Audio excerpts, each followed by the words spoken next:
Today we're going to talk about spaces, and I'm just briefly going to introduce the concept of spaces, talk about the main uses for it and the reason we designed it.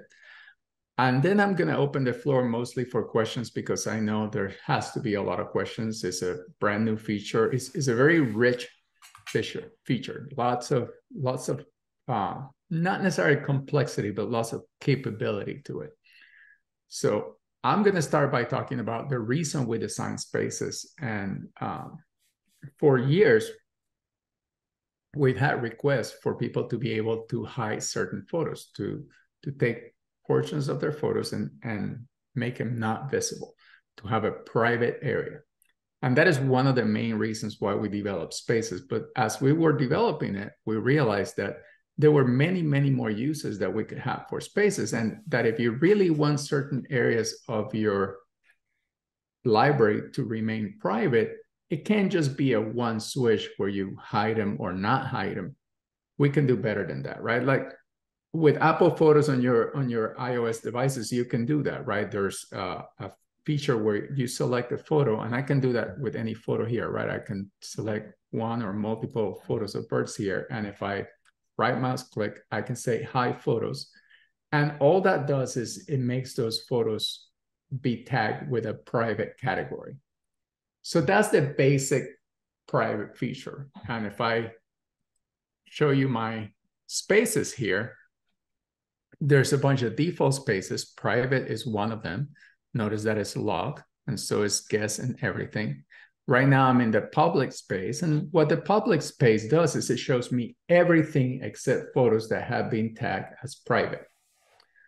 So there, whether it's a folder, whether it's an individual file, or whether it's an event, you can tag those items with the private category. And for those of you not familiar with categories, we'll go over that as well in a little bit here.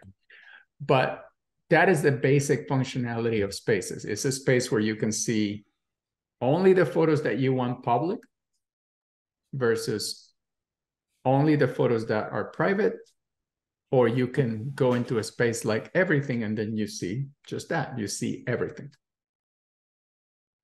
So we added that functionality and then we took it a step further. And we said, well, sometimes you want to be working with just family photos.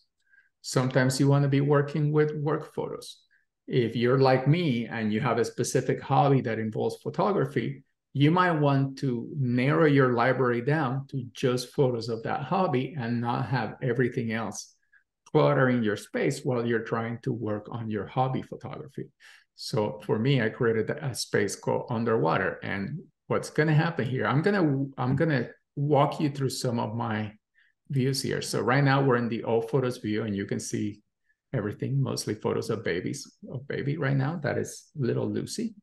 I can go to the calendar, and in the calendar you see all kinds of photos. You see underwater photos, you see photos of trips, you see family events, all kinds of things. Same if I go to the map, right? There's all kinds of photos being shown in the map in different areas. All of the people in my people view are being displayed. If I go to albums, all the albums are being displayed. If I go to the folder view, you see all of my top level folders. And if I step into one of those folders, you also see a lot of the subfolders within it. That is because I'm in the public space. The only thing that you're not seeing right now is any photos that I have tagged as being private. And that can be, you know, like a medical thing. A few years back, I had a medical issue where I developed a pretty nasty looking rash. And I have a lot of photos of that time. I don't want anybody to see those photos. So I tag them as private, and those photos never show up when I'm browsing. But if, you know, that issue were to reoccur and I needed to show my doctor what it was like before, I can bring those photos up. My daughter sent me a few photos from the birding room right after my granddaughter was born. They're incredible photos, but they're not photos that I want to pop up in the middle of a demo. I think my daughter would have a problem with that. So those photos are marked as private. So that is the intent between the private and public space. In my case, I created another space called underwater. And here's what happens when I select that space. Because that space is assigned the category underwater, my view of my entire library is going to change. I'm going to select the underwater space, and notice that immediately my folder view narrowed down. And if I go into the subfolders, only subfolders that happen to have underwater photos in them are being displayed. If I go to other views, like my album view, a lot of the albums that were here have been hidden, and I'm only seeing things that are relevant to underwater. Even in my people view, only people and photos that correspond with these categories are being displayed. So out of the 500 or so people that I have marked in my people view, there's about a dozen or so that I've dive buddies with. So those are the people that are showing up. The map view also narrows down, as you saw. There's photos from the places I've been around the world where I've been diving. Those are just being displayed. The calendar is going to change. So there's been a few years where I didn't take any photos. Then I take it up again. And any year for which there are no underwater photos, those years are presenting blank because those photos that are not relevant to this category have been hidden. And of course, the same is true for the all photos view. Instead of my 50,000 photo library, now I'm looking at 4,378 photos, which happen to be the photos that are categorized that way. Now, I didn't have to go and select all 4,000 photos and assign that category manually, right? I show you how to assign a category to a photo of private already. So let me switch back to the public space. And I'm going to go back here to my folder view. And I'm going to show you how these photos receive this categorization.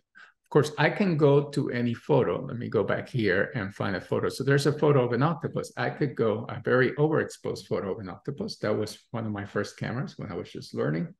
I could go here on the information panel to the categories section, and I could click on and add the underwater photo specifically to that, the underwater category specifically to that photo. But notice that that photo has already inherited the underwater category. That is because it's contained in a folder, and I assign the category to the folder. Let me show you that. If I go to my folder view here, and I go to my trips, and I go, for example, to this Cozumel trip, I have a subfolder called Cozumel Underwater. And in here, if I click on the little icon that is now present here, I'm going to zoom in so you can see it a little better. Right now, there's an icon for Tap to Sync, which lets me adjust what versions of my photos are stored locally. But next to that is the categories button. I can click on that and notice that that folder has the underwater category assigned to it. So everything that goes into that folder inherits that category. So if I'm in the middle of a trip and I'm taking a bunch of photos, I create the folder in Mylio. I import photos from my underwater camera directly into that folder, and I don't have to categorize every single one. The same can be done with an event in the calendar. You can assign a category to an event, you can assign a category to a folder, or you can individually assign a category to a specific photo. And that is how that space is being managed. So I've shown you now two uses for spaces. One is to hide things that you don't want displayed all the time. The other one is to create a specific workspace to interact with only a segment of your library. In this case, for me, is underwater photos because that's my hobby. But I'm starting to get into bird photography, so I could very easily go to the all photos view here, take advantage of Mylio's quick filters and smart tags and say, show me every photo that I have of birds. So I can go here and I can just click on bird. Every photo that has birds in it is going to be presented. I can select them all. And I can go down here to the categories and assign a category of bird. Now notice that category doesn't exist It's not part of the default settings. So what I'm going to do is I'm going to click on this little pencil and I'm going to manage my categories. And what I'm going to do is I'm going to add a new category. I'm going to call it birds. Hit enter. And now that category exists. I close that. And if I refresh my categories view now, there's the birds category. I'm going to apply that to all those birds. And now, just like I created, although it's thinking that planes are birds, it's a man-made bird. But now that I've assigned that category to all these photos, I can go, this is down the street from us. Very cool bird, an ibis. I only have my phone with me, of course. So now that I've assigned that category to all those bird photos, I can go and I can create a space that's specific to that workflow. So if I want to only work on bird photos, I can say, okay, I want to manage spaces. It asks me for a master passcode. We'll talk about why that is important. And I'm going to add a category. I'm going to create a new category. I'm going to call it birding workspace. And I have all kinds of options as to what I can do with this category. But the most important thing I need to do is assign a quick collection to it, right? And right now I don't have a quick collection related to birds. So I have to do that first. I simply forgot that step. So let's do that step. So right now I have, I can go here to quick collections. I can manage my quick collections and I'm going to, sorry, I'm going too fast. Let me slow down. I'm going to go here to my categories, find the new category that I created for birds. And now I'm going to create a quick collection related to that category.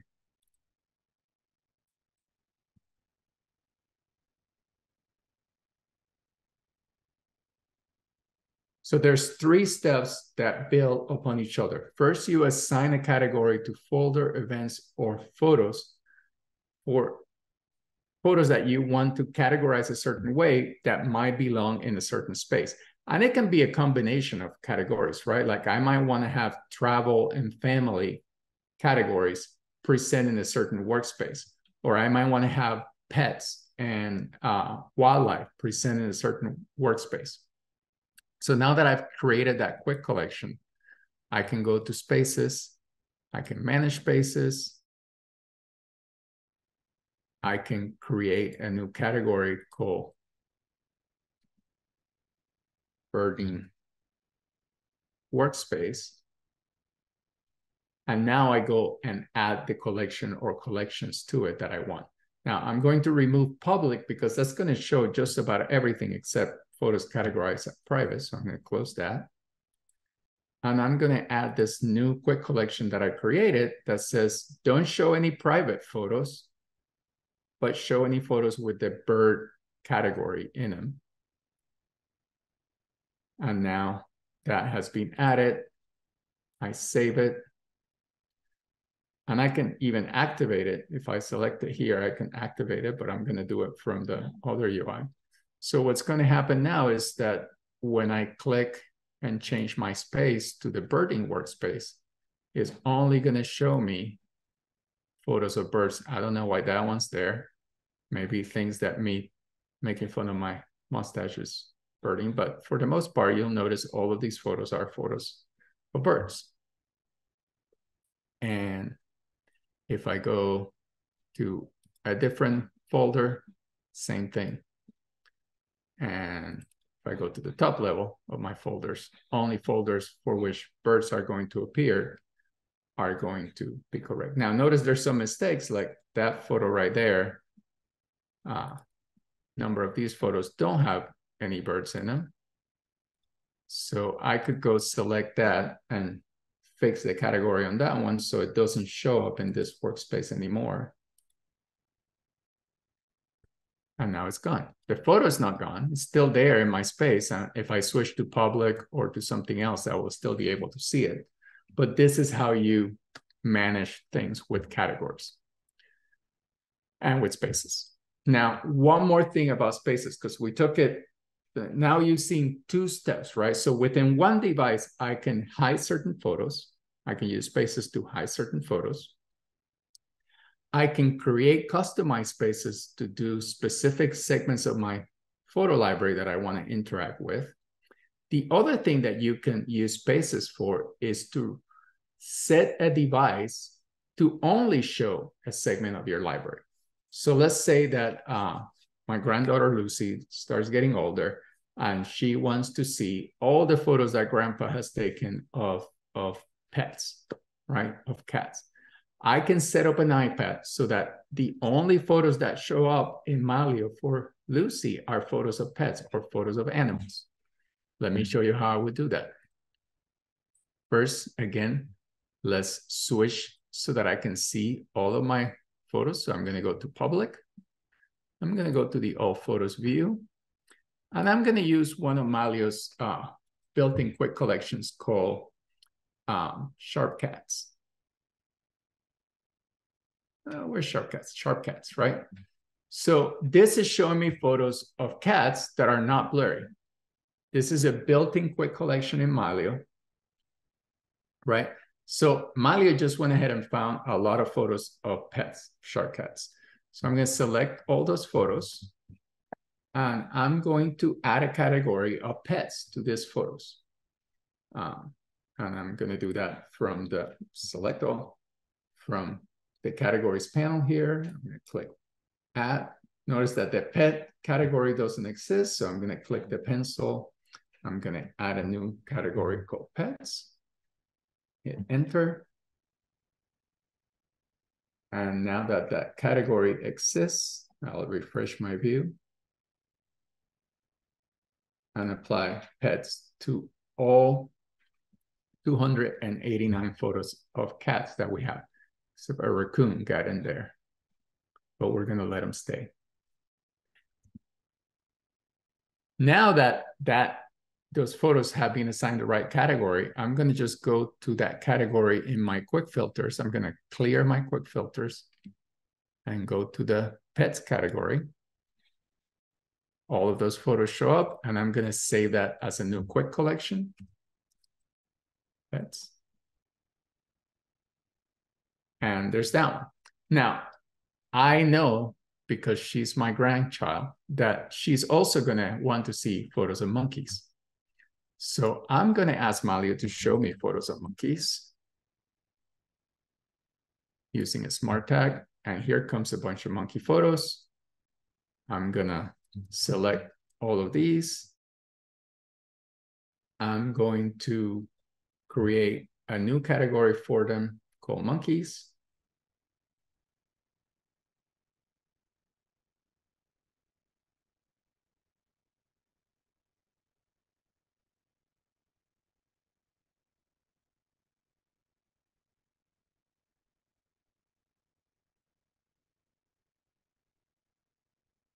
And I will assign that category to all of the monkey photos that I found.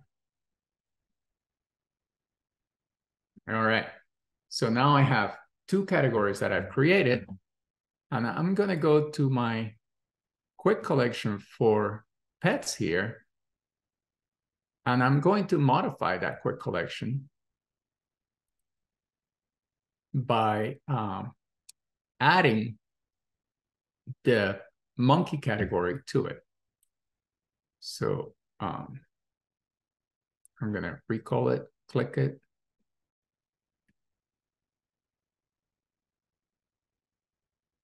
Actually, I'm not going to do it that way because I want to show you that you can add multiple quick collections. So what I'm going to do is I'm going to create two quick collections. So I'll just create a separate quick collection here. That way you can see that you can apply multiple categories. So I'm going to untag pets and I'm going to tag monkeys instead as the category here. And I'm going to save that as a new quick collection. So you'll notice that there's multiple ways of doing this, but I'm going to keep those two categories separate. All right, so now that those quick collections exist, I'm going to create that space. I'm going to manage spaces. I'm going to add a new workspace.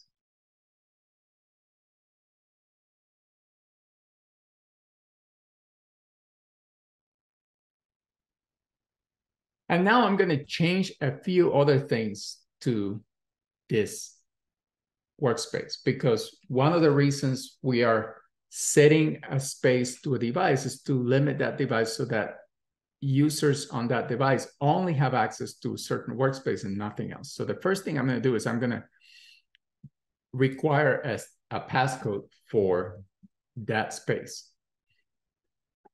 And notice you can use the master passcode or you can use a space-specific passcode. In this case, I created a space-specific passcode because if I ever need to tell Lucy's mom the passcode to get out of that space, I don't want to give her my master passcode. I just want her to have the passcode for that specific space. And the other thing that I'm going to do is I'm going to toggle this button here that says require passcode to exit. When I turn that on, a user on the device that's set to a specific space will not be able to exit that space if they don't have the passcode. The other thing is I'm going to add collections. I don't want public, so I'm going to remove that, but I'm going to add the monkeys and the pets category to this collection. There's pets and there's monkeys. I'm also going to simplify what views and what tools are available on that device when user is using that device. So I'm going to go in here and say, she's not going to care about the calendar. I do want her to learn geography, so I'm going to leave the map there so she can see where the photos of the monkeys were taken, but she doesn't need albums or folder. There should be no people here anyway. Definitely don't want her messing around with the dashboard or with different tools. I'm going to leave the left sidebar here so that there can be some information about the photos, but not the right panel, because the right, I'm sorry, I'm going to leave the right panel where the information is, but not the left panel, because the left panel is for adding quick filters and other things. So I'm going to remove all that and really simplify it. And then I'm going to go here to permissions, and I'm going to say they cannot change anything at all. They cannot modify, they cannot edit. I'm going to allow them to share the photos, but they cannot change the settings, and they cannot import new photos. So really the only thing they can do is look at the photos of the pets and share those photos. So there we go. Now we created a space that's specifically for this iPad. I'm going to save that space. Notice it requires a passcode, and I did make it visible. Now there's other spaces that I can make invisible. If I turn the visibility of certain spaces off, you would have to have the master passcode in order to access and switch to those spaces. In this case, it's not that important because I'm turning the entire access to tools off, so it doesn't matter, but I just want you to know that that's there. So now that space exists, and what I can do is I can remotely go here to devices, select this iPad that Lucy is going to use, and change it from using the public space to using the Lucy's iPad space. And I enter the code that I added for that space. And what I'll do now is I'm going to share my iPad screen. Notice the iPad was offline. I just brought it online. And let me share the screen. It takes just 1 second. Bear with me.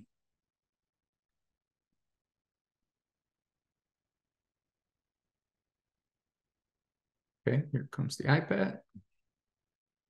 And you'll notice, let me make that screen a bit bigger. So there's the iPad. Notice that the space on the top is set up for Lucy's iPad. And I did that remotely. I didn't have to touch the iPad. The moment the iPad came online and it synchronized with my other devices, it got the command to say, oh, this iPad is supposed to be switched to this space. So now on this iPad, if I try to, and you can't see it, but you're going to have to trust me, I'm trying to tap on the calendar view and nothing happens because calendar is not allowed. Map is allowed, so they can go in here and see where photos of monkeys were taken or photos of different pets. But the other views are not accessible. If they click on the tools, they can't change to another space without having the passcode. And even exiting out of the space, you know, would require a passcode. So they can't exit the space. All they can do is look at the photos. There's sharing functionality, but they cannot edit the photos. So notice that all the editing commands are grayed out. They cannot do anything to them. So they know that the functionality is there, but they can't access it. They can't accidentally change anything. So those are the three major areas that we had in mind when we designed the Spaces feature. The ability to protect certain photos, make them private by simply clicking on the hide button and they automatically become private. The ability to, within the device, create spaces that allow you to work on certain segments of your library. So you can switch from work to fun or from family photos to hobby photos. And then the ability to, using remote control, designate spaces for specific devices so that you can share an entire device with somebody else and they can view or they can collaborate with you however you choose. You can give them whatever access controls you want. But only to certain parts of your library or only within certain rights or functions. All right, so I said I was going to leave time for questions because I'm sure there's lots of it. So let's tackle them. What do you guys want to know? Lori, you want to read them out or? Yeah, there's, let's see, there was one earlier and it was a lady, it was asking about why a dedicated space for underwater. Couldn't you instead just do a search for photos with the category as underwater?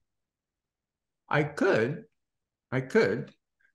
but let's say that I'm in a plane and I want to pass my iPad to somebody and have them look at my underwater photos. If I just do a search, they can always undo the filter and get out of that filter result and move into something else.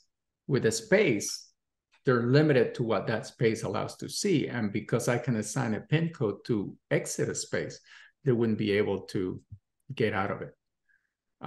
So yes, you could do this. You can be in All Photos view here, and you can go to a quick collection of, like I already do. I have a quick collection for underwater best photos or underwater 3- and 4-star photos. So yeah, that applies to just that space. But I will have to link this so that it goes across all of my views. And at any time, I can accidentally get out of it. If I'm using a space, there's no way to get out of it because you have to specifically go to that space and switch it out. So that's the reason. Okay. Jackie is asking, when I create a space and try to add a quick collection, I only see the quick collections that came with version 24, not the one I just added. Is there an obvious reason for this? Well, if your quick collection has something other than categories on it, then you can't use it for a space because spaces specifically only work with categorization. They don't work with other metadata. So if the quick collection that you created has, like for example, if I try to create a space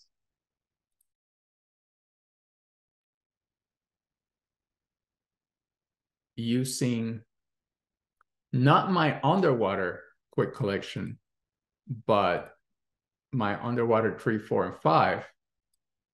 No, actually, that does work.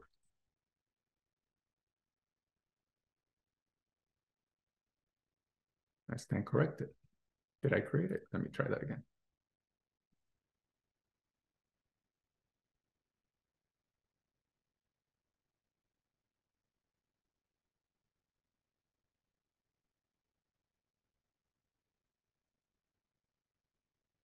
Okay, let's see.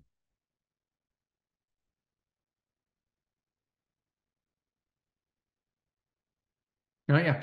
So it depends what you have in there. There's certain filters that if they're part of your quick collection, they're not going to be usable with a category, with a space. So only certain things are usable. Like camera cleanup has eyes closed and blurry. That one's not going to show up in a space, but as a quick collection available for space. But anything with a category and a limited number of quick filters will be usable. So that's likely the reason. But if that's not what you're seeing, let me know. And either there could be a bug because this is the first implementation of spaces, or I am misinformed. Okay, let's see. Millie is asking, if I understand correctly, when some photos within a folder have a category assigned, is the folder still showing up in the space, but only with the photos with the category? Correct. So right now I'm going to switch my space to underwater. And if I go to my folder view here, let me turn that off. If I go to my folder view, at the top level, I still see Mylio pictures and trips. But as I navigate through, you'll notice that only certain photos are viewable. If I were in the Bonaire 2012 folder here, if I were to switch my space from underwater to public, notice that I get the land folder for all the photos that were not taken underwater up here. So yes, that's exactly how it works. Okay, Jackie, still, when I look at my quick collections, I see the ones I created. When I look from creating spaces, I only see public, private, etc. I only have one category in my quick collection. So you're going to manage spaces, and when you try to add and click here, you only see, and you click add quick collection to your space, they're not appearing here. That's what it sounds Is that correct, like, yes. Jackie? Yeah, let us know. Yeah, it is. That's exactly what's happening. Well, all I see on that quick collection is private, public. I've forgotten about the 5 or so that you shipped with the product. But if I go into manage quick collect, like if I go into from the quick collections view, I see the new ones. JC, I will take this offline or something. I won't bother everybody else with my problem. Yeah. Send a ticket and say for JC, and I'll work with you directly to see what might be happening. Okay. Or I'll play a little bit longer first. I'm just learning as like others.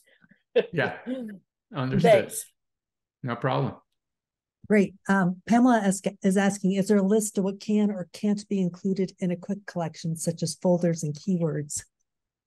Well, my understanding is that quick collections for spaces really only apply to categories. I was surprised that the ratings showed up in there. As far as I know, keywords, smart tags, people, albums, none of those work with a quick collection as far as what limits the view of your space. It's really about categories. But I encourage you to look at the manual, and I encourage you to watch the fundamentals video on spaces. There's 2 places where you can see a much detailed explanation of all of this. We have a mini course called Working with Categories in Spaces. It has, I believe, 6 different videos where Angela, myself, and Rich go through all of the things. Rich designs spaces, and he discusses spaces in that video, and you can, that's how I learned, right? By watching Rich's video. I was in the studio when he was recording the video, so I had the privilege of asking him questions. But that's how I learned, and I'm actually still learning. But yeah, most of the quick filters that you apply are not going to be that you can apply to a quick collection are not necessarily going to be applicable to a space. However, that will change because this is the first implementation of this. And we wanted to get it out there, get it into people's hands, see how people use it, see what questions and features are being requested, and then we'll continue to iterate on it. For those of you that are not aware, there is a place called the user forum for Mylio. It's at forum.mylio.com. And there's already a couple of feature requests there specific to spaces and categorization. So if you go there, you can upvote the features that make sense to you. So Pamela, if you want certain quick filters to be applicable to the quick collections that a space can use, I encourage you to go in there, see if somebody already had the same idea. If they did, upvote it. If they didn't, then add your own idea and other people can vote up on it. And things that get a lot of votes do get the product team attention, and we tend to prioritize those things. Okay, in the chat, I put the fundamental course that JC was talking about. Great way to really learn the product step by step. So there's a link there, and also the forum that he was talking about as well, forum.mylio.com. Let's see here. Carla is asking, does the device you assign a space for one of your personal devices set up ahead of time? In other words, my daughter, an adult, is constantly asking me for photos. Using spaces, can she see the photos I assign to her iPad? What do I need to do first to assign her iPad in devices first? So I think she's talking about remote control, correct? Yeah, exactly. Yeah. So the spaces feature is within one account. So I don't know if your daughter lives with you or if she's, maybe across town or across state or somewhere else in the country, but it doesn't matter where she is. All she would have to do is grab that iPad, install Mylio Photos on it. She would then have to log into your Mylio account, right? And she can do that if you use a login link, because you'll get an email saying you requested a PIN. You can call your daughter and say, here's the PIN for you to log into my account. Once she's in the account, the device will appear in your devices list, and you can then select that device, like the Surface tablet here. That's the device that I left behind in Seattle. I don't have it here with me in Florida. So I can change that device to be something else, like the birding workspace. And the moment you do that, that device is going to synchronize and switch to that space. And if you put a pin on that space to lock it, then she won't be able to get out of that space. So she'll only see the photos that you put in that space. So yeah, it's a great way to share. One of the things that I intend to do with my mom is take an older iPad and set it up so that all the photos of this is a great granddaughter for her. I can put them in a specific space, and she'll be able to see those photos in that iPad without having to learn all of Mylio or go through millions of photos. It'll just be baby photos. So she'll be in seventh heaven. I hope that answers the question. I think it does. Great. Okay. Do we have any other questions? Oh, can you send me the link to the Spaces video? Sure. Let me go ahead and grab that for you. It's right here. JC, can I share my screen just to show them where to find those videos, or do you want Absolutely. to show them? And just as a point of clarification, because I don't want people to confuse what can be seen in a space versus what gets synchronized to a device. So that in my iPad, I switched it to Lucy's iPad, and now only the photos of pets and monkeys can be seen. But the entire catalog of thumbnails for Mylio is still downloaded to that device. It's just that nobody can see it because it's hidden. And that iPad happens to be set to synchronize only the thumbnails. It's set to catalog presets. So the photos will still get synchronized to all of your devices, but what can be seen in that device is limited. And of course, you can also control what quality of photo gets synchronized. So the same quick collection that you apply for space can be applied as a sync customization of your sync settings, and then only photos that are pets and monkeys will be downloaded to that iPad in optimized image. Everything else will be a thumbnail. Okay, can you see my screen? Okay. This is the Mylio manual. We can see it, yeah. Excellent. So this manual will give you all the information you need from setting up your Mylio Photos account to working with categories and spaces. So this is the section that I sent you a link to. So you can actually go in here and dig in even deeper. So like, for instance, JC was talking about the different spaces. So you can see what the public space will show you versus family space, etc. So this is really handy reference guide that you can go to. So besides the manual, I did want to show you on our community, this is where JC and Angela and Rich spent a lot of time updating these videos. Actually, they're brand new. There's this Mylio Photos Fundamentals course. It's underneath the courses section. And in here, it's fabulous. It kind of walks you through step by step how to set up your account. And again, lots of things, including, organizing your files, advanced organization, editing, sharing, etc. So you'll find lots of information in here, and they broke it up into different topics so you can jump right to those. And there's a module specific to categories and spaces called advanced organization. Oh, this one over here. There. Yeah. Yeah. So JC said it's both a module in the overall Mylio Photos Fundamental course. You can go to that module. Or if you already know how to use Mylio and don't want to see all the other stuff, we do have a mini course that's only about spaces. Okay, and that's so that one just has the relevant videos that are have to do with spaces. Yeah. So one thing I didn't mention is that if you're in the Mylio Photos free account, the basic plan, you do get the use of spaces, but you only get the spaces that are pre-built, like the private and public spaces or family and work. In order to create custom spaces and to use remote control to synchronize other devices, that is a Mylio Photos Plus feature. Yeah. And that's also in the manual too. So you don't have to write this down. You can always reference it as well. That's a good point. Okay. Fantastic. All right.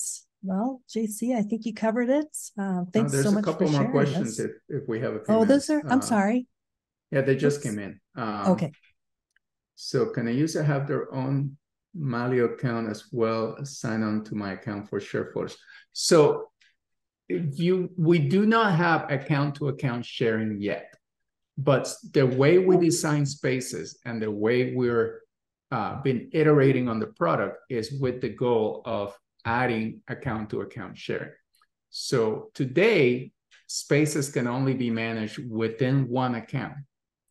In the future, you'll be able to say, I want to share with Jackie's Mylio account this album or this category of photos. So that's something that's coming. But there's other functionality that needs to be built into the app. There has to be user-based permission, things like that. That's something that we're working on, and we're iteratively working towards that goal, Jackie. So today, okay, go ahead. JC, my real question is not having them sharing through account-to-account sharing, but like on one computer, can I sort of have, I don't know if you want to call it two accounts or two versions of Mylio? So if I get them to put on, my sister, for example, to put it on for her own photos and all her stuff under her account, can I also somehow on that machine let her sign off as her and on as me or something like that? I don't know. So that she can then see mine. I got you. So there's two ways of doing this. On a Mac, you would have to switch the computer user in order to use multiple Mylio accounts. So you have computer user 1, you log out of that computer user, you log into computer user 2, and that can have a separate Mylio account. On a Windows machine, you could do it at the command line and create two different environments and switch back and forth between two Mylio accounts. So if you're interested in doing that, send us an email to support. Said JC said I could switch Mylio accounts on a Windows system. I'm pretty sure you use Windows, and we can send you the instructions on how to do it. So yes, it is possible to switch to between two different Mylio accounts. Marvelous, because I'd like to get you another user. I want you to. All right, and then George said, I'm using Mylio Vault when I'm traveling. What is the best way to get the full-size photos to my Vault? Okay, so I want to make sure I understand. You might say you're using Mylio Drive. Mylio Drive will only ever save optimized versions of your images. So that's very convenient when you're out and about and you have your phone and there's only a thumbnail of a certain photo. You click on it, Mylio Drive will give you the optimized version of that image. What you're probably talking about is creating a travel vault. And I can show you that really quickly. That's correct, JC. That's what I'm looking for. Yeah, so Travel Vault is something that you can create very, very easily. You just go to devices and click add and click external drive. I don't have a drive that I can, let me see if I have a drive I can plug in here. All my drives are used up. But basically when you click on external drive, Mylio is going to look at that drive, and depending on the size of it, it's going to recommend whether it is a vault or not.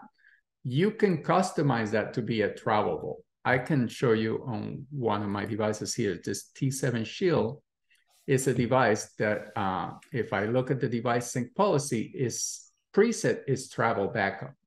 So what that does is that it saves the last 90 days worth of media that I've added. So if I'm traveling, I take just that little drive, and it's really small. I have it right here, still in the box. I demoed this last week when we were doing the new features of Mylio Photos Plus. But so here's a small drive. You can see my camera. I have to put it in front of my face, otherwise it disappears. It's like magic. So that is a small drive that is set up as a travel vault. And I can travel with this and my iPad. I can connect my camera or my memory card to my iPad and connect this drive at the same time. And all my photos get saved to this drive, all my full-size originals. And then when I go back home, I plug this into my computer and it synchronizes with all my other vaults.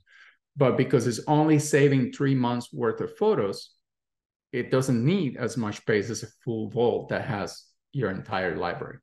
So that is just using a different device sync policy. Did that answer your question? It sure did. Thank you very much. Beautiful. You're very welcome. All right. I think we did it, Lori. Awesome. Okay. Well, thanks for joining us, everybody, today. This has been a lot of fun. I always learn something new from JC, as I'm sure that you folks have done as well. Thanks again. I hope that you join us this week. I think on Thursday. Yes, on Thursday, JC will be back. He'll be talking about installation. So for those of you who are just getting started and want to learn more about how to install on your computers and mobile devices, he will be showing you how to do that. So that'll be this Thursday. Listen, for those of you that are just starting, I see a lot of familiar faces. So I know that a lot of you have been using Mylio for a while. But if you're just starting with Mylio, don't worry about things like spaces and categories and all of that. Start with the basics. Just get your photos in there, start learning the application, and you don't have to use every feature. I don't use every feature of Mylio. I couldn't possibly. There's just too many of them. Just learn the ones that are applicable to you and use only those. So yes, come to Thursday's webinar to learn just the basics. And that should be enough to keep you happy and enjoying your photos for quite a while. Okay. All right. Thanks, everyone. Thanks, JC. Well, hopefully we'll see you soon. Bye-bye, everybody. Bye-bye.